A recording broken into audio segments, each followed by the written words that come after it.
चुम की कहानी। चुम यानी आप ही लोगों को दिखा के सबसे शॉर्टेस्ट टाइम की टाइम गॉड रही। ओ माय गॉड, कितनी मेहनत से यहां पर सपना देखा होगा लगातार टाइम गॉड बनने का, इतने सफ्तों तक, इतने टाइम तक करण एंड टीम ने कि कोई तो हमारे यहां से टाइम गॉड बन जाए। श्रुतिका बनी, मगर फेयर थी, कंफ्यूज थी या जो भी थी, नहीं बन पाई।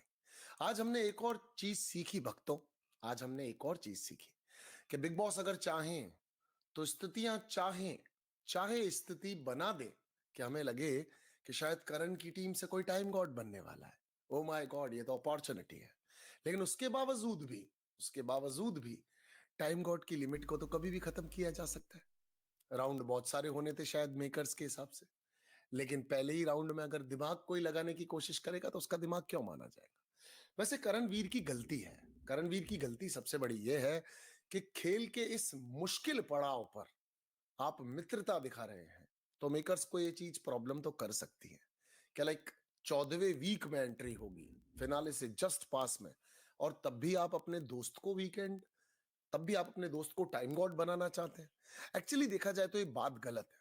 मैं आपको एक बहुत सोची समझी सी बात बोलूं तो चुम की जगह पे करण को खुद के लिए टाइम गॉड का एफर्ट करना चाहिए था। ये करण की 100% गलती है, क्योंकि आप दोस्ती निभाओ, अच्छी बात है, आप कोशिश करो 7 8 9 10 11 वीक तक, हालांकि 11 तक भी नहीं बनती पर करो। लेकिन ऐसे 14वें वीक में अगर एंट्री होगी तो फिर आप अगर किसी और को टाइम गॉड बना रहे हो तो फिर आप अपने लिए तो नहीं खेल रहे हो। ये आपको 100% समझना पड़ेगा।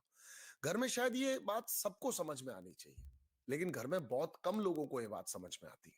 ये बात समझ में अगर किसी को आती है तो वो अविनाश और रजत दलाल को आती है। ईशा को भी आती है, ईशा को भी आती है। ईशा, रजत दलाल और अविनाश को आती है कि हमको अपने लिए कुछ करना है। खैर, वैसे देखा जाए तो रजत दलाल के पास कोई ऐसा अपना है भी नहीं जिसके लिए रजत दलाल इतनी मेहनत करे, यानी किसी और के लिए मेहनत करे।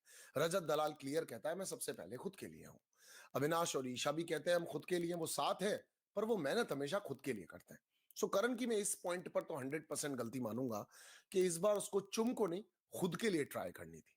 शायद मेकर्स शायद चाह रहे हों, शायद, क्योंकि शायद इसलिए रह जाएगा कि ग्रे एरिया बिग बॉस के पास हमेशा रहता है। एक ग्रे एरिया बिग बॉस की पॉकेट में हमेशा रहता है, जैसा कि आज आपने देखा होगा। फॉर एग्जाम्पल, बिग बॉस ने ये तो क्लियर किया ही नहीं था कि राउंड कितने होने वाले हैं। बिग बॉस ने ये कहा कि मैं कुछ पॉइंट्स दे रहा हूं, कुछ शर्तें दे रहा हूं कि भाई आपके पास 2 लाख पॉइंट्स हैं, आप लोग कर लो, ये कर लो, वो कर लो। इस बीच उन्होंने चुगलियां बताना शुरू की। आपको खेल को तो ना थोड़ा बड़े कनवास से समझना पड़ेगा।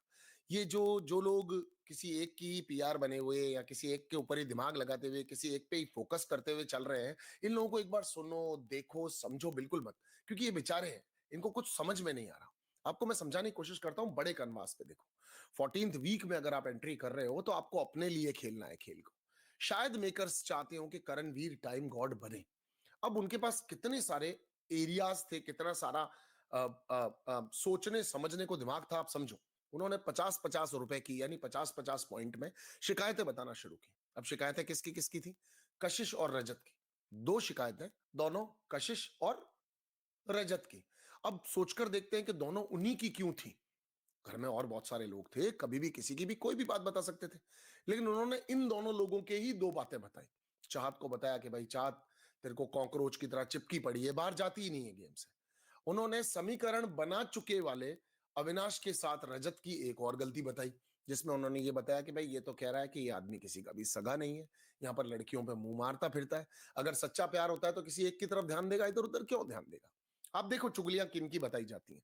रजत दलाल की क्यों बताई जा रही है, रजत दलाल के ऊपर बात क्यों डाली जा रही है, कशिश के ऊपर बात क्यों डाली जा रही है। बिकॉज ये, इनको किसी तरह से अब फिनाले आता जा रहा है तो कुछ लोगों को अलग करना है, कुछ लोगों को बाहर निकालना है गेम से।